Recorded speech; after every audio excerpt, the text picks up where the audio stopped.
இன்னைக்கு நம்ம இந்திய அணி ஆஸ்திரேலியா அணிக்கு எதிராக விட்டா போதுண்டா நாங்களே ஆல் அவுட் ஆயிரும் அப்படின்னு தான் விளையாண்டாங்க.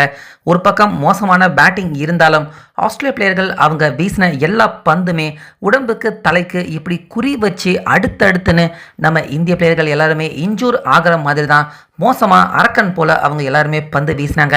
இதனால 185 ரன்னுக்கே நம்ம இந்தியா எல்லா விக்கெட்டையுமே இழந்துட்டாங்க. அதுக்கு அப்புறமா மீண்டும் பேட்டிங் பண்ண வந்த ஆஸ்திரேலியா அணியின் பக்கம் சாம் கான்ஸ்டாஸ், அதே போல நம்ம ஜஸ்பிரீத் பும்ரா அவர் தான் இந்த ஆட்டத்தில் நம்ம இந்திய அணியின் கேப்டனாக செயல்படுறாரு. ரோஹித் சர்மா அவருக்கு ஓய்வு அளிக்கப்பட்டிருக்கு. பும்ரா, சாம் கான்ஸ்டாஸ் 2 பேருமே பயங்கரமாக மோதிக்கிட்டு இருந்திருக்காங்க. அதுவும் முக்கியமாக இன்னைக்கு ஆட்ட நாள் கடைசி ஓவரில் 2 பேருக்கும் இடையே மோதல் நடந்திருக்கு.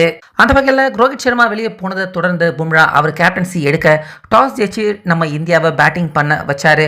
ஆனால் KL ராகுல், SSV ஜெய்ஷ்வால் அவங்க 2 பேருமே நல்ல துவக்கம் கொடுக்கல. ஜெய்ஷ்வால் 10, KL ராகுல் 4 ரன் தான் எடுத்தாரு. சுப்மன் கில் 20 ரன்கள் எடுக்க விராட் கோலி வழக்கம் போலவே அவருடைய ஸ்டைலில் வெளியே போகிற பாலை கை வச்சு அவுட் ஆயிட்டாரு. அதுக்கப்புறமா ரிஷப் பண்ட் வர்ற பந்து எல்லாத்தையுமே உடம்புல அடி வாங்கி வாங்கி கஷ்டப்பட்டு 40 ரன்கள் எடுத்து அவரும் அவுட் ஆக, நிதிஷ் ரெட்டி முதலாவது பந்திலேயே அவுட் ஆயிட்டாரு. ரவீந்திர ஜடேஜா ஒரு 26, வாஷிங்டன் சுந்தர் அவரும் படக்கூடாத இடத்துல எல்லாம் அடி வாங்கி ஒரு 14 ரன்கள் எடுத்தாரு. ஆக மொத்தம் கடைசியா 185 ரன்னுக்கு இந்தியா எல்லா விக்கெட்டையுமே இழக்க, அடுத்து உடனே சில ஓவர்கள் மட்டுமே மிச்சம் இருந்துச்சு. ஆஸ்திரேலியா அவங்க பேட்டிங் பண்ண வந்தாங்க. எப்படியாவது ஒரு விக்கெட்டாவது எடுக்கணும் அப்படின்னு முனைப்போட நம்ம பும்ரா அவர் பந்து வீசினாரு. ஆனா சாம் கான்ஸ்டாஸ் மேட்சின் முதல் பால்லையே இன்னைக்கு பும்ரா வீசின முதலாவது பால்லையே தூக்கி பவுண்டரி அடிச்சு நம்ம இந்திய ரசிகர்கள் எல்லாருக்குமே ரொம்ப பெரிய ஷாக்கை கொடுத்தாரு சாம் கான்ஸ்டாஸ். ஆனா அதுக்கப்புறமாகவும் பும்ரா போலிங்ல அக்ரஸிவா செயல்பட்டாரு சாம் கான்ஸ்டாஸ். அப்பவே இவங்க 2 பேருக்கும் இடையே ஒரு மாதிரியான முறைச்சு பார்க்கறது, சண்டை போடுறதுக்கான வாய்ப்பு, சூழல் இது எல்லாமே ஏற்பட்டுச்சு.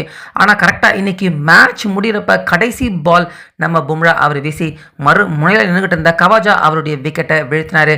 விக்கெட்டை வீழ்த்திட்டு உடனே அடுத்து நீதாண்டா அப்படிங்கிற மாதிரி பும்ரா நேராக கையை திருப்பி பின்னாடி ரன்னர் பொசிஷன் நின்றுட்டு இருந்த சாம் கான்ஸ்டாஸ் அவருக்கு நேராக கையை அசைச்சு காட்டினாரு. இதை பார்த்து கடுப்பான சாம் கான்ஸ்டாஸ் அவரும் பார்த்தீங்கன்னா கோபமாக 2-3 ஸ்டெப் பும்ரா அவரை நோக்கி எடுத்து வச்சாரு. ஆனால் அம்பையர்கள் தடுத்துட்டாங்க. அதுக்கப்புறமா சாம் கான்ஸ்டாஸ் அவர் பெவிலியன் நோக்கி போயிட்டாரு. நம்ம இந்திய பிளேயர்களும் தனியாக வந்துட்டாங்க. ஸோ அம்பையர் தடுக்கலைன்னா கண்டிப்பாக அந்த இடத்துல 2 பேருக்கும் இடையே ஏதாச்சும் ஒரு சண்டை நடந்திருக்கிறதுக்கான வாய்ப்பு இருக்கு. அந்த வகையில் இன்னைக்கு ஆட்டம் முடிகிறப்ப ஒரு விக்கெட்டை வீழ்த்தி நாளைக்கு டே 2க்கு நம்ம இந்தியாவுக்கு மிகப்பெரிய நம்பிக்கையை பும்ரா அவர் கொடுத்துருக்காரு அப்படின்னு தான் சொல்லணும். அந்த வகையில் இன்னைக்கு டே 1 நம்ம இந்தியா நல்லா விளையாண்டுருக்காங்களா இல்லை மோசமாக விளையாண்டுருக்காங்களா, உங்க கருத்தை சொல்லுங்க.